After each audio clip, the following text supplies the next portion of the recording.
அரசாங்கத்துக்கும் கொடுக்கப்பட்டதே கிடையாது. இதுவரைக்கும் மனுஷனுக்கு தான் கொடுக்கப்பட்டிருக்கு. மனுஷனுக்கு மட்டும்தான் தருவாங்க. இதுவரைக்கும் எந்த அரசாங்கத்துக்கும் தரல. இதான் ஃபர்ஸ்ட் டைம் ஒரு அரசாங்கத்துக்கு சமாதானத்துக்கான நோபல் பரிசு கொடுக்கப்பட்டது. நோபல் பரிசு ஆரம்பித்த வரலாறுலேருந்து ஃபஸ்ட்டிலேருந்து ஏறக்குறைய 100 வருஷமாக அது இன்ன வரைக்கும் எந்த ஒரு மனுஷனுக்கு தான் தந்திருக்கிறாங்க, இந்த அரசாங்கத்துக்கு தரல. இதான் ஃபஸ்ட்டு டைம். கர்த்தர் சொன்னபடி ஒரு எண்ணி முடியாத பலத்த ஜாதி, வெள்ளைக்கலர் குதிரை சமாதானமாய் நுழைந்து ராஜ்யத்தை கட்டி கொள்ளக்கூடிய அரசாங்கம் புறப்பட்டுருச்சு.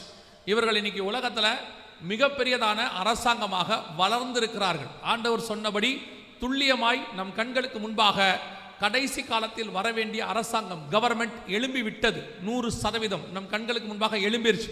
1951 ஆரம்பிச்சு 2012 சமாதானத்துக்கான நோபல் பரிசு வாங்கி இன்னைக்கு உலக வல்லரசாக இவர்கள் தான் மாறி இதில் வரக்கூடிய கடைசி ராஜா தான் அந்தி கிறிஸ்து. அவன் வருவதற்கு முன்பதாகத்தான் உங்களையும் என்னையும் மீட்க வருவேன் என்று இயேசு வாக்கு பண்ணி இருக்கிறார். அல்லேலூயா. அந்த கிறிஸ்துவின் வருகை மிக சமீபம்னு சொல்றதுக்கு முன்னாடி இவங்க வரணும்.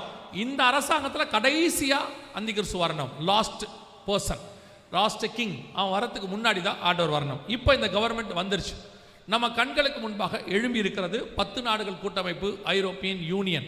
வேதம் சொன்னபடி துல்லியமாய் தீர்க்க தரிசனம் நிறைவேறி விட்டது.